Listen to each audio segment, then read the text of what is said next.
মেয়েদেরকে নেওয়া হয়েছে বিভিন্ন টমেটো চাষ বলে বিভিন্ন প্যাকেজিং এর কথা বলে দিয়েছে। আদৌ প্যাকেজিং এর কোনো কাজ না, তাদেরকে আপনার মাঠের ভিতরে অ্যাঙ্গেল তুলতে দিয়েছে এবং হাট কাজ, হাট কাজ, যেটা আসলে আমাদের মেয়েদের তো সম্ভব না, পুরুষেরই সম্ভব না। আপনারা যাওয়ার আগে অবশ্যই এটা ভালো করে বুঝে যাবেন যে তাদের জাপানে ওই রকমের বেশ স্ট্রং কোনো বেজ আছে কিনা। আপনি বিপদে পড়লে আপনার হেল্প করার মতো হেল্প করার যোগ্যতা হেল্প করবে কি দিয়ে এই বিলটি আছে অবশ্যই যাচাই করে তারপরে যাবেন। জি, আসসালামু আলাইকুম। আমাদের এখানে একটা মানে আমাদের মাস্টার আমাদের দীর্ঘদিন ছিলেন আমাদের এখানে টিচার হিসেবে। এখন স্যার গত বছর না SSW বিষয় জাপানে আছে, SSW কেয়ার গিভিং না, তো জাপানের লাইফস্টাইল সম্বন্ধে যদি আমাদের ছাত্রদের উদ্দেশ্যে অনেকে আপনার স্টুডেন্ট আছে, শুভাকাঙ্ক্ষী আছে, একটু এক্সপ্লেইন করতে পারেন। জি, আসসালামু আলাইকুম। আমি মোহাম্মদ কামরুল হাসান, দীর্ঘদিন ইউনিলিংকের সাথে ছিলাম এবং ইউনিলিংক এডুকেশনের শুরু থেকেই এখানে ল্যাঙ্গুয়েজ টিচার হিসাবে ছিলাম। এবং যারা জাপান যেতে চান অথবা জাপানে বিশ্বস্ত কোনো প্রতিষ্ঠান ঢাকার ভিতরে খুঁজতে চান তাহলে অবশ্যই ইউনিলিংকে আসবেন এবং ইউনিলিংক আপনাদের সর্বোচ্চ চেষ্টা করবে এবং ভালো কিছু করার জন্য। এবং যারা জাপানে যাওয়ার পরে সবচেয়ে যে জিনিসটা বাসা নেওয়া এবং কাজ, এই ব্যাপারে ইউনিলিংক সর্বোচ্চ চেষ্টা করে থাকে। তো আপনারা সবাই অবশ্যই ইউনিলিংকে আসবেন এবং ইউনিলিংকের পরিবারের সাথে আপনাদের থাকার জন্য আমার আন্তরিকভাবে ধন্যবাদ। এবং আমার পক্ষ থেকেও রিকোয়েস্ট থাকবে আপনারা ঢাকার ভিতরে সবাই প্রতারিত হবেন না, ইউনিলিংকের সঠিক প্রতিষ্ঠান কোনটা সেটা খুঁজে বের করে এরপরে এসে ভর্তি হবেন। আসসালামু আলাইকুম। ধন্যবাদ স্যার। আপনার যেমন আমার এখানে প্রায় বছর দেড়েক তার বেশি 2 বছর ছিল। তারপরে অনেক ছাত্র আসলে জাপানের আমাদের টোকিওতে এবং ওসাকাতে আছে। আপনাদের কাছে SSW কেয়ার গিভিং টোকিওতে আছে, টোকিওতে কেয়ার গিভিং কিরকম?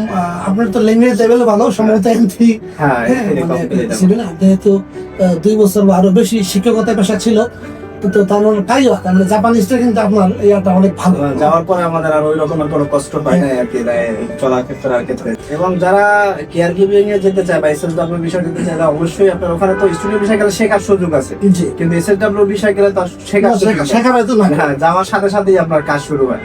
আর আপনাদের জাপানে ছিলেন বুঝেন যে ওরা এটা বুঝে না যে আপনি কতটুকু পড়ে আছেন বা কি, আপনার কাজ আপনাকে করতেই হবে।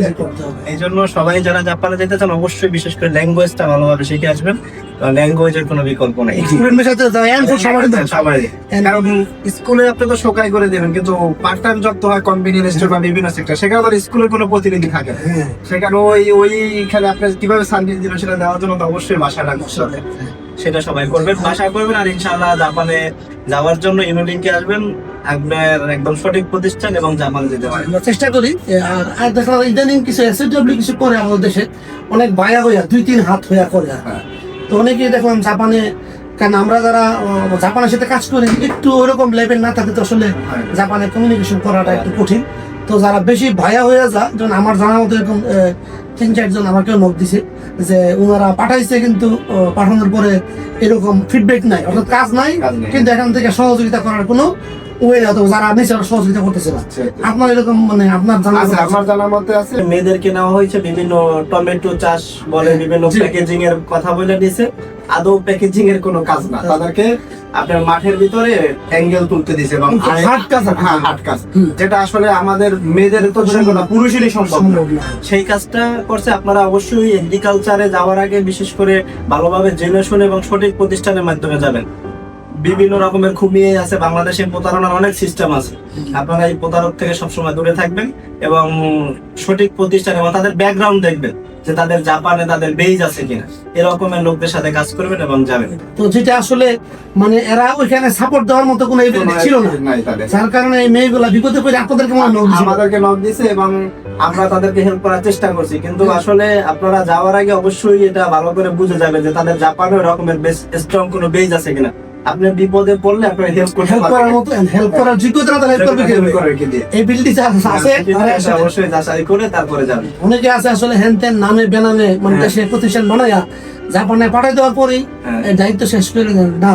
এটা আসলে এবং আপনার SSW বিষয় গেলে আপনার সবচেয়ে প্রত্যেক মাসে তাদের একটা মিটিং করতে হয়। জি, তুমি দেখো এর সাথে প্রত্যেক মাসে এবং কোম্পানির প্রতিনিধি থাকে এবং যে আপনার ওয়ার্কার থাকে তাদেরকে নিয়ে একটা মিটিং হয়। হুম। এবং সেখানে যে আপনাকে পাঠাইছে সে ওই মিটিং এ যদি জাপানিজ ভাষা নাই বলতে পারে তো সে তো কমিউনিকেশন করতে পারে না, আমার সমস্যাটা তো সে তার কাছে তুলে ধরতে পারবে না। এই জন্য আপনারা যার কাছে যাবেন সেই প্রতিষ্ঠানের যে প্রতিনিধি উনি জাপানিজ জানে কিনা, হুম। ভালো লেভেল কিনা সেটা অবশ্যই দেখে তারপরে যাবেন। কারণ আপনি যদি একটা বিপদে পড়েন উনি কিন্তু আপনাকে, আপনার বিপদ তো দেখা গেছে যে স্টুডেন্ট যায় তার চেয়ে বসের লেভেল আরো কম, তো সে কেমনে আপনাকে সাহায্য করবে? সেটা দেখে আসলে তারপরে এটা যাবেন। বলতেছেন যে আমার কাছে এরকম কমপ্লেন আসছে হুম। যে দেশে এরকম ভাইয়া ভাইয়া কয়েকটা মিডিয়া আছে, এরা ব্রোকার টাইপের, এরা আমাদের দেশ থেকে এরকম কাজ নিতেছে, নিয়ে ওখানে দেয়া রেসপন্সিবিলিটি আসলে নেই না। এই জন্য আসলে যেহেতু এক্সপার্ট দেশে উনি মানে ল্যাঙ্গুয়েজ ইনস্টিটিউশন দীর্ঘদিন আমাদের সাথে কাজ করছে, আমাদের খুব রিলায়েবল পার্টনার হিসেবে, এবং জাপানে আছে এখনো আসলে যে কোনো সুবিধা অসুবিধা আমরা ডিসকাস করার জন্য এত ব্যস্ততার মধ্যে কবে যাবেন জাপানে? আর আজকে রাত 2টা আজকে রাত্রে ফ্লাইট, এত শত ব্যস্ততার মধ্যে কিনাকাটি করে মনে দেখা করে আসছে, এটা আসলে সকল। হ্যাঁ, তো সবাই ভালো থাকবেন এবং খুব বুঝে শুনে সামনে পাবার যাবেন। আসসালামু আলাইকুম। আসসালামু আলাইকুম, সবাইকে অসংখ্য ধন্যবাদ। এই ইউনিলিঙ্ক আমি আবারও বলি যে ইউনিলিঙ্ক কিন্তু বাংলাদেশের ভিতরে খুব ভালো একটা স্বনামধন্য প্রতিষ্ঠান। আপনারা অবশ্যই ইউনিলিঙ্কে আসবেন এবং ইউনিলিঙ্কের সাথে থাকবেন।